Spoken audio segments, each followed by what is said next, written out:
دور حاضر کے جہاں بہت سے فتن ہیں، ان میں سے ایک فتنہ الحاد کا ہے۔ آج ہم اس پر بات کریں گے۔ اللہ تعالیٰ نے جو دین اسلام ہمیں عطا کیا، اس کے عقائد بھی واضح ہیں، اس کے معمولات بھی واضح ہیں۔ کوئی شخص اگر اپنی رائے سے دین اسلام کے بنیادی عقائد یا اس کے معمولات پر بات کرے تو وہ اس کی اپنی ذاتی رائے تو ہو سکتی ہے، اس کا تعلق اسلام کے عقائد اور اعمال سے نہ ہوگا۔ دور حاضر میں جہاں بہت سے معاملات اور بہت سے فتن سر اٹھا رہے ہیں، وہاں ایک فتنہ جو تیزی کے ساتھ آج کالجز یونیورسٹیز میں پھیل رہا ہے، وہ الحاد کا ہے، ایتھیزم کا ہے۔ ایتھیسٹ وہ لوگ ہیں جو مذہب کا نام لے کر ہی مذہب کے خلاف ایک نیا انداز اور ایک نئے طریقے کو اپناتے ہیں، اور بعض تو وہ ہیں جو مذہب کی پابندیوں سے آزاد ہو کر اپنی رائے کو اور اپنی عقل کو سب سے بڑھ کر ترجیح دیتے ہیں۔ یہ سلسلہ اب صرف کالجز یونیورسٹیز تک نہ رہا، بلکہ سوشل میڈیا پر بیٹھ کر آپ کو ایسے بہت سے لوگ ملتے ہیں جو آج اسلام کی بنیادی چیزوں پر بے لاگ تبصرے کرنا شروع ہو گئے۔ کسی نے نماز تراویح پہ تنقید کرنا شروع کی تو کہا جی اس کا وجود ہی نہیں ہے۔ کسی نے روزے اور روزے کے معمولات پر تبصرے کر کے ان تمام چیزوں کا احاطہ کیا جائے جو لوگ قرآن و سنت کے مقابلے میں اپنی رائے کو ترجیح دیتے ہیں۔ ایک بات ذہن نشین کر لیجئے، حضور اکرم صلی اللہ تعالی علیہ وسلم ارشاد فرماتے ہیں، علیکم بسنتی و سنت الخلفاء الراشدین المہدیین۔ فرمایا تم پر میرا طریقہ پکڑنا بھی لازم ہے، اور جو میرے صحابہ خلفائے راشدین کا طریقہ ہے اس کو بھی پکڑنا لازم ہے۔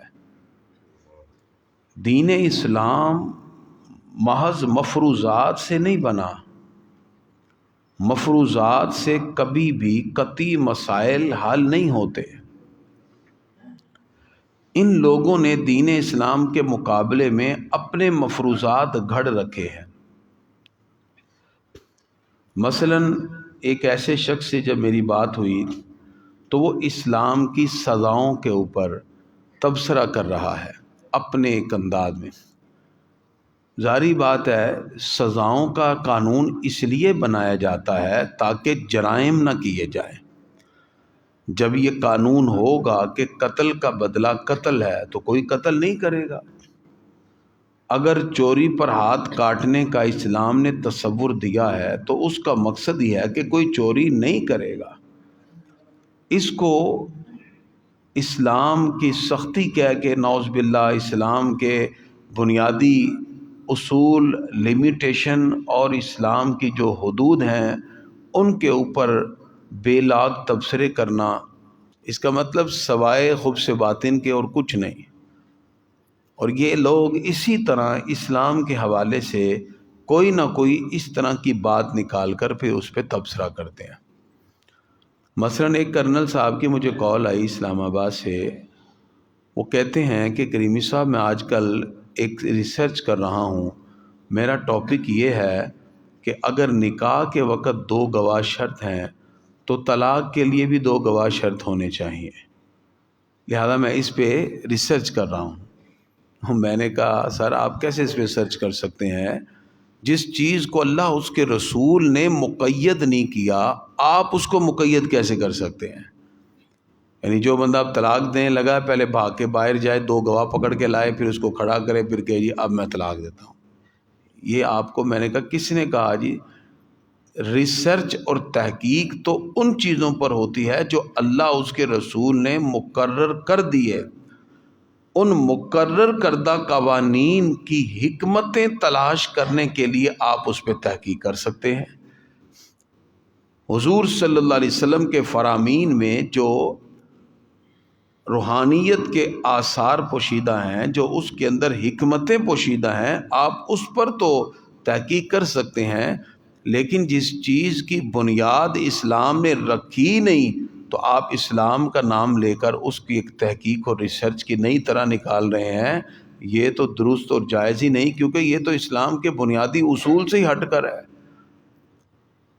تو اس طرح کے آج معاملات چل رہے ہیں کہ جس کے اندر لوگ بغیر علم کے ہوتے ہوئے، علم سے مراد مثلا ایک بندے نے کیمسٹری پڑھ لی ہے یا فزکس میں پی ایچ ڈی کیا ہے، اس کو مذہب پہ تباہ آزمائی کرنے کی اجازت کس نے دی ہے؟ اس لیے ضروری تھا کہ آج کا یہ موضوع آپ کے سامنے ڈسکس کیا جائے، اور یہ بڑا اہم موضوع ہوگا، آپ بڑی توجہ سے سنیے گا، اور اگر کوئی اشکال رہ جائے تو پھر آخر میں ضرور ڈسکس کیجیے گا۔ سب سے پہلے الحاد جو بڑھ رہا ہے، یہ لوگ مذہب کی پابندیوں سے آزاد ہو کے جینا چاہتے ہیں، یعنی ان کا کہنا ہے کہ ہم مذہب کی پابندیوں کے ساتھ کیوں جئیں۔ بعض نے تو ڈارون کو اپنا پیغمبر تسلیم کیا، اور یہ لوگ کہتے ہیں کہ I am atheist, I am not believe on Allah, ہم تو اللہ کی ذات پر بھی یقین نہیں رکھتے، نعوذ باللہ۔ یہاں تک معاملہ پہنچا، اور ابھی کثرت کے ساتھ پھیل رہی ہے، یعنی تقریباً اداروں میں، یونیورسٹیز میں کثیر تعداد میں الحاد ہے۔ اچھا، اب ایک بات پہلے قاعدہ قانون یہ ذہن میں رکھیے گا، قرآن پاک کی کسی آیت کو بندہ اپنی مرضی سے نہیں بیان کر سکتا، یعنی اس کا معنی مفہوم اپنا نکال لے۔ جیسے آج کل جو آیات بتوں پہ اتری ہیں وہ اٹھا کے مسلمانوں پہ لگائی جا رہی ہیں، یہ ایک قرآن پاک کے معنی کو بدلنے کی بات ہے۔ حضرت شیر خدا علی المرتضیٰ کرم اللہ وجہ الکریم جس وقت آپ کے دور میں خارجیوں کے ساتھ معاملہ چلا تو آپ نے فیصلے کے لیے جو ٹیم مقرر کی اس میں حضرت عبداللہ ابن عباس بھی تھے رضی اللہ تعالیٰ عنہما، سرکار کے چچا کے بیٹے۔ حضرت شیر خدا علی المرتضیٰ کرم اللہ وجہ الکریم اپنے اس ڈیلیگیشن کے ساتھ بات کرتے ہیں تو عبداللہ ابن عباس سے کہا ان کو صرف قرآن نہ سنانا بلکہ احادیث بھی ان کے سامنے رکھنا۔ تو عبداللہ ابن عباس نے کہا وہ کیوں؟ قرآن تو وہ ہے جو ہمارے گھروں میں اترا ہے، یہ آیات تو ہمارے گھر میں ہمارے سامنے اتری ہیں، ان کے معنی کو ہم سے زیادہ کون جانتا ہے؟ شیر خدا فرماتے ہیں کہ یہ لوگ قرآن پڑھ کے اس کا اپنا مطلب نکالتے ہیں، قرآن کا مفہوم سمجھنے کے لیے حضور صلی اللہ علیہ وسلم کی حدیث کا سہارا لینا بہت ضروری ہے۔ اگر آپ حدیث سے ہٹ کر قرآن کو سمجھنے کی کوشش کریں گے، اس کا مطلب کہ آپ ایک اپنی مرضی اس میں قائم کر رہے ہیں، اور حضور صلی اللہ علیہ وسلم فرماتے ہیں من قال فی القرآن برأیہ، جو اپنی مرضی سے اپنی رائے سے قرآن میں بات کرے، فاصاب، اگر وہ ٹھیک بھی کرے تو فقد اخطا، اس نے خطا کی۔ اور دوسرے مقام پہ فرمایا من قال فی القرآن برأیہ، جو قرآن میں اپنی رائے سے بات کرے، فلیتبوأ مقعدہ من النار، وہ اپنا ٹھکانہ جہنم بنائے۔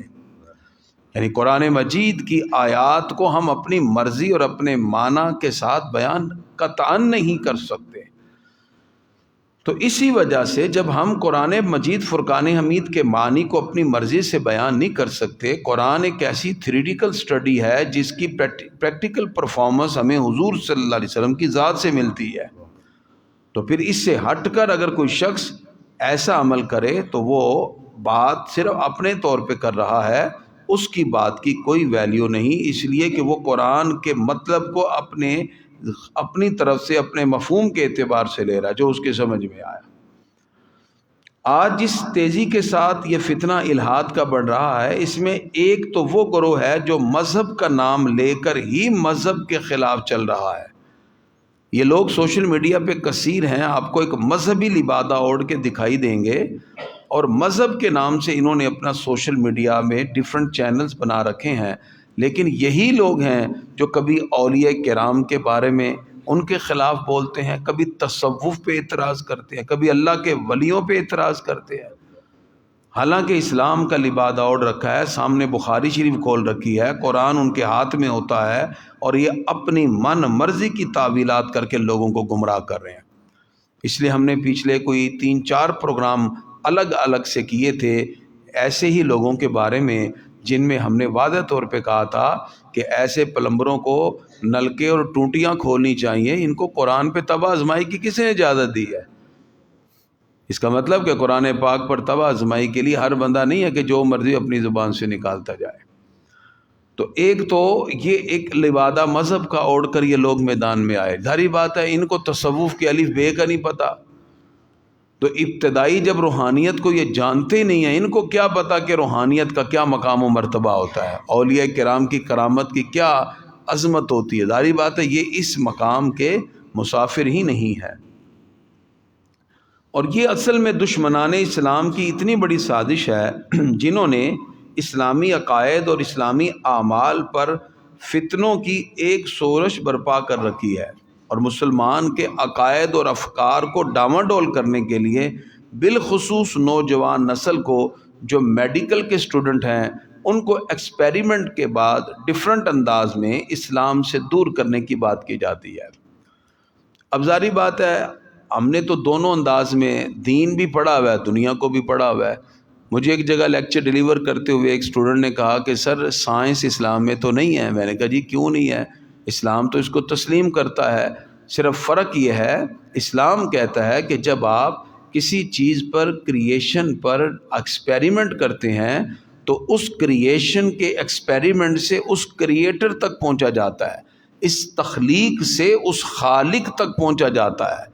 فرق کیا ہے؟ سائنس کی بنیاد ہائپوتھیسس پر ہوتی ہے، ایک مفروضہ تحقیق پر ہوتی ہے، جبکہ اسلام کی بنیاد ہائپوتھیسس پر نہیں ہوتی، مفروضے پر نہیں ہوتی، بلکہ اسلام کی بنیاد ایک ایسے علم پر ہوتی ہے جو علم یقینی ہوتا ہے، اور اس علم یقینی کو اللہ کا قرآن کہتے ہیں، حدیث مصطفیٰ کہتے ہیں صلی اللہ علیہ وسلم۔ بس فرق اتنا ہے۔ اسی سے چڑ ہے آج یورپ کو، وہ کہتے ہیں جی آج آپ پھر بھی اللہ اس کے رسول کی ان باتوں پہ بیٹھے ہیں، قرآن 1400 سال پہلے اترا تھا، آج ماڈرن دور، ماڈرن تقاضے، دیکھو ہم نے بھی بائبل کی جو چیزیں سمجھ نہیں آئی اس کو چھوڑ دیا۔ ہم نے کہا آپ کی کتابیں آپ چھوڑیں، آپ کا معاملہ ہے، ہمیں تو رب نے وہ قرآن دیا جو دے کر رب فرماتا ہے حفاظت کا ذمہ بھی میں نے اٹھایا ہے، لہذا اس کے اندر نہ کوئی چینجنگ ہے نہ کوئی ایسی بات ہے، آپ کو اپنے معاملات مبارک ہوں۔ اسی وجہ سے ہمیں یہ ایکسٹریمزم کہتے ہیں، ایکسٹریمسٹ کہتے ہیں، جبکہ اسلام سے محبت کرنے والا ایکسٹریمسٹ نہیں ہوتا بلکہ شریعت کا متبع اور تابع دار ہوتا ہے۔ اس لیے اللہ رب العزت نے جو ہمیں کلام الہی عطا کیا، قیامت کی صبح تک یہ اس کی فلیکسیبلٹی ہے، اس پہ کوئی بھی مسئلہ، کوئی شرعی طور پہ معاملہ ہو، ہر چیز کا حل نکھر کر ہمارے سامنے آ جاتا ہے۔ اس لیے دور حاضر کے وہ میں نوجوانوں سے مخاطب ہوں جو آج کل کے سوشل میڈیا کے ان اسکالروں سے بڑے متاثر ہونے کے بعد اس طرح کی گفتگو کرنے لگے، یاد رکھیے 1400 سال سے یہ دین منتقل ہو کر ہم تک پہنچا ہے۔ میں آپ کے سامنے وہ بیٹھا ہوں کہ میں آپ کو ایک ایسی حدیث سنا سکتا ہوں جو میں نے کتاب سے نہیں، میرے شیخ نے مصافحہ کر کے مجھے سنائی، اور چلتے چلتے مصافحہ کے ساتھ وہ حضور صلی اللہ علیہ وسلم تک پہنچ جاتی ہے۔ ہمارے پاس جو حدیث آتی ہے، اب جب میں نے حدیث پڑھی، مجھے جو شیخ نے مجھے سند عطا کی، 32 واسطوں کے بعد میں رسول اللہ صلی اللہ علیہ وسلم سے جا کے مل جاتا ہوں۔ ہمارا ایک ایک واسطہ سے جڑا ہوا ہے حدیث کا، یہ نہیں ہے کہ ایسے اٹھائے اور کتاب سے پڑھنا شروع کر دیا۔ اسی لیے تو گمراہی پھیل رہی ہے کہ وہ بغیر کسی شیخ کے پڑھے، بغیر کسی معنی اور مطالب کے سمجھے۔ اسلام کے جتنے بھی قرآن و سنت کے معنی ہیں، یہ معنی متوارثہ ہیں جو 1400 سال سے منتقل ہوتے ہوئے ہم تک پہنچے ہیں۔ اس لیے اس کے اندر اپنے طور پر یا اپنے معنی کے ساتھ کوئی پیش کیا ہی نہیں جا سکتا۔ اس لیے یہ جو لوگ اس طرح کی اب بات اٹھا کر یہ بات کر رہے ہیں، یہ سوائے گمراہی کے کچھ نہیں۔ اقبال نے کہا تھا ہم تو سمجھے تھے کہ لائے گی فراخی تعلیم، کیا خبر تھی کہ چلائے گا الہاد بھی ساتھ۔ الہاد بھی ساتھ چلا گیا۔ اور پھر مسلمانوں کے لیے یہی بات ہے کہ اپنی افکار میں، اپنے اقوال کے اندر آپ یہود و نصارہ کے معاملات کی آمیزش نہ کریں۔ اقبال نے کہا تھا وضع میں ہو تم نصارہ تو تمدن میں ہنود، تو مسلمان ہو جنہیں دیکھ کے شرمائیں یہود۔ لہذا یہ لادینیت، الہاد، سیکولرزم، لامذہبیت، دین سے دوری، یہ جتنے بھی اسلام کے خلاف ایجنٹ ہیں، یہ کسی نہ کسی طرح کوشش کر رہے ہیں کہ آج کے مسلمانوں کے ذہنوں میں اسلام کے حوالے سے شکوک و شبہات پیدا کر دیں۔ لیکن یاد رکھیے اسلام وہ سچا دین ہے، آنے والے ہر وقت میں اللہ کا وعدہ ہے کہ میں اس دین کو اور سر بلند فرماؤں گا، یہ پھیلے گا، یہ سر بلند ہوگا۔ لیکن ان تمام فتنوں کے مقابلہ کے لیے میں نے صرف ابھی اشارہ کیا، ہمارے پاس